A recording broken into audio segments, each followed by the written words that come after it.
कुणीतरी एमपीत बसून टाकला गुदगुल्या केल्या ना तरी मरून जाशील. भोंगळ्या तू कुणाच्या नादी लागलास लक्षात ठेव. खराची जात सांगतो एमपीत बसून. खरा दलित होता, डॉक्टर बाबासाहेब आंबेडकरांच्या जातीचा होता, महारांचा होता आणि ब्राह्मणांचं काम करायला निघाला होता. लाज वाटली पाहिजे यार. कशाचं बांधलेलं रे तू? तोंडातून पाडलेली अवलाद. तुला भोंगळा करून बी काय फायदा नाही. तुझी अवलाद तोंडातून पडलेली आहे. हे तूच लिहितो, तूच बोलतो. तोंडातून कसा पाडला ह्याचं उत्तर दे. ब्राह्मणांचं काम शूद्रांनी करायचं नाही, सोडून दिलंय आम्ही. 14 ऑक्टोबर 1956 22 प्रतिज्ञा. जरा नीट बघ. विज्ञानवादी लोक आहेत आम्ही. खराची जात तुला तिथं एमपीत बसून कळाली? खराची जात तुला सांगायची? तुला महाराष्ट्रातून कोणी फोन केला होता? कोण तो गांडू आहे महाराष्ट्रातला? कोण तो हरामखोर आहे? त्यांनी इथं तुला जी जात सांगितली आणि व्हिडिओ बनवायला लावला, तो महाराष्ट्रातला कोण आहे? देवेंद्र फडणवीस. गृहमंत्रीपद तुमच्याकडे.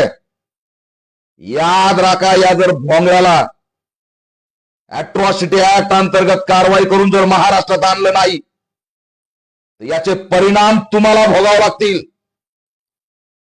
RSS मनुवाद्यांशिवाय या हरामखोराला फोन गेलेला नाही. महाराष्ट्रातून याला कुणी फोन केला याचा VDR CDR चेक करा. बाबासाहेबांचा फोटो जाळणारी ह्याच अवलादीत, बाबासाहेबांनी संविधान नाही लिहिलं म्हणणारी हीच अवलाद आहे. स्वरूप आनंद. कसला आनंद आला रे तू? कसला आलाय स्वरूप? कुठं कुठं बाहेर निघला स्वरूप आहे तू. तू आज महाराष्ट्रात पाहिजे होता, भोंगळा करून आणला असता. गांडीवर फटके दिले असते तुझ्या. तू चुकीच्या लोकांच्या नादी लागलास. सर्व कार्यकर्त्यांना महाराष्ट्रात आवाहन करतोय, पोलीस स्टेशनला जा आणि याच्यावरती अॅट्रॉसिटी ऍक्ट अंतर्गत तक्रारी द्या. आणि कोणी पोलिसांनी तक्रार नाही घेतली तर फोन करा. त्या पोलिसांना सुद्धा मी इशारा देतोय. हा व्हिडिओ बघितल्यावर तुमच्या सुद्धा तळपायाची आग मस्तकाला गेली पाहिजे. डॉक्टर बाबासाहेब आंबेडकरांचं नाव, त्यांच्या जातीचं नाव. अरे हा भोंदू होता, प्रवृत्ती होती, आतंकवादी होता. ती जात होऊ शकत नाही. या प्रवृत्तीची जात तुला एमपीत बसून कळाली? कुणी फोन केला महाराष्ट्रातून? हा खरात दलित नाहीये, हा खरात बौद्ध नाहीये, हा खरात आंबेडकरी नाहीये, हा खरात मराठा समाजाचा आहे. पण एकाही मराठ्यांनी महाराष्ट्रातल्या त्याचं समर्थन केलेलं नाही. एकाही मराठ्यांनी पुढे येऊन म्हणलं नाही की याची जात मराठा आहे. एकानेही केलं, कुणाही महाराष्ट्रात कोणत्याही जातीच्या माणसानी याची जात सुद्धा शोधण्याचा प्रयत्न केला नाही. हा आमचा महाराष्ट्र आहे, शिव फुले शाहू बाबासाहेबांचा. एमपीत बसून तू डिस्टर्ब करणार? हे असंच झालेलं नाही फडणवीस. बीजेपी RSS मनुवाद्यांच्या लोकांनी फोन करून मिसगाईड केलेलं आहे आणि त्याच्यानंतर या बदमाशाचा व्हिडिओ बाहेर आलेला आहे. यामध्ये जर कठोर कारवाई नाही झाली तर परिणाम वाईट होतील. तो खरात मराठा समाजाचा आहे. पण आज जर छत्रपती शिवाजी महाराज असते, एक तर भोंदू जन्माला आले नसते. हे भोंदू जन्माला काय येतात? देवेंद्र फडणवीस तुमच्यामुळे जन्माला येतात. 15 वर्षापासून कशाचा डंका तुम्ही वाजवताय महाराष्ट्रात? हे एक हजारो पडलेले, तुमच्या दम नाहीये एकाही भोंदूला पकडण्याची. आमचे नरेंद्र दाभोळकर मारलेत या सगळ्या प्रवृत्तींनी. किती अंधश्रद्धा निर्मूलनचे केस रजिस्टर केल्या. तिथं मुजरा करायला, तिथं मूत प्यायला जाणारे हजारो भोंदू पडलेत महाराष्ट्रात. काय एकालाही रोखलं नाही. आज छत्रपती शिवाजी महाराज असते तर भोंदू नावाला सुद्धा उभा राहिले नसते. आणि जर एखादा भोंदू या खरात सारखा मराठा जरी असता, मुंडका आणि पाय छाटून आतापर्यंत मोकळे झाले असते. हे छत्रपती शिवाजी महाराजांचं राज्य आणि त्यांचा इतिहास आहे. आणि या हरामखोराला कुणी, या भोंगळ्याला त्या ठिकाणी एमपीचा कोणी फोन केला महाराष्ट्रातून? शोध लावा. लक्षात ठेवा, यांनी दलितांना डिवचलंय, बाबासाहेबांच्या लेकरांना डिवचलंय. महाराष्ट्रात दंगली घडवायच्या, महाराष्ट्रातला सामाजिक सलोखा बिघडवायचा आहे. नेमकं काय करायचं फडणवीस उत्तर द्या. तुम्ही एकीकडे म्हणता अफवा पसरू नका, सोशल मीडियावर लिहू नका, आणि याचे कपडे कोणत्या रंगाचे, अफवा पसरवतो. कोण लागतो तुमचा फडणवीस? का आतापर्यंत त्याच्यावर कारवाई झाली नाही? तुम्हाला बेंगलोरमध्ये अजित पवारची 0 FIR दाखल झाली तर महाराष्ट्राचा अपमान वाटला, आणि महाराष्ट्राच्या प्रकरणावरती दिशाभूल करणारी माहिती हा असणारा हरामखोर त्या एमपीत बसून दलित आहे म्हणून सांगतो खरा, आणि वरून म्हणतो शूद्रांनी ब्राह्मणांचे काम करायचे नाही, ब्राह्मणांचे हे काम आहेत. तू ब्राह्मणांचा अपमान करतो, तू ब्राह्मणांना या ठिकाणी कमी लागतो, तू ब्राह्मणांना बलात्कारी म्हणतो. म्हणजे ह्या खरातनी जे काम केलं ते ब्राह्मणांचं काम आहे असं तुला म्हणायचंय का?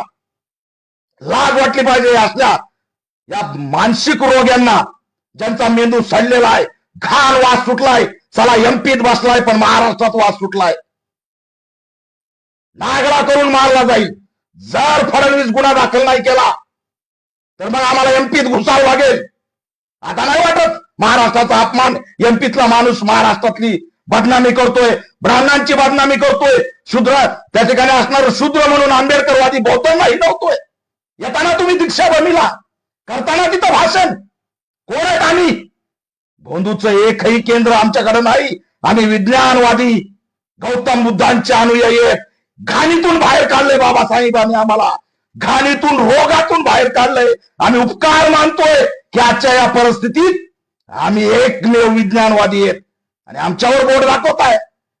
तोंडातून आलोत, पायातून आलोत, गुडघ्यातून आलोत, अंगठ्यातून आलोत म्हणणारे तुम्ही, विषमता पेरणारे तुम्ही, शहाणपणा शिकवणार, आणि म्हणे हे आमचं काम आहे, महिलांचं शोषण करणं तुमचं काम आहे.